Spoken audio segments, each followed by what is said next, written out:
వచ్చింది ఇవాళ మొత్తం తెలుసుగా ఈ మోతవారి బతికిన మోతవారి సచ్చిన మోతవారి కామా. నేనేం చేస్తున్నా మరి?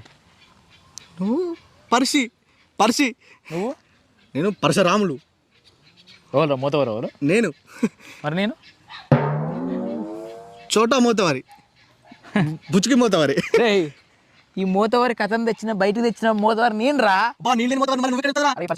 అవి మోతవారి సచ్చిన మోతవారి బతికిన మోతవారి. లొల్లు పెట్టుకుంటున్నామన్నా మోతవారి వీడా నేనా? నువ్వు కాదు మేము మోతవారిలో సృష్టించిన నీరు మోతవారిని ఫస్ట్ మూతవారిని సృష్టించిన మూతవారి వచ్చిండు. ఆకలి అవుతుందిరా బాబు అంటే ఇక్కడ ముచ్చట పెడతారు, మంది వచ్చి రెడీ ఉన్నారు మనోళ్ళు. యా మొత్తానికైతే మంచిగా మా మోతవారి టీంతోని ఒక పండుగ వాతావరణం కనిపిస్తుంది. సో ఈ సక్సెస్ఫుల్ వీడియోకి సక్సెస్ఫుల్గా మా ఆర్ఎస్ నంద అన్నయ్య వచ్చారు. చాలా రోజుల తర్వాత, చాలా ఏళ్ళ తర్వాత మా కలయిక. యాక్చువల్గా ఎన్నో ఏళ్ళ నుంచి అనుకుంటున్న కలయిక ఇది. అది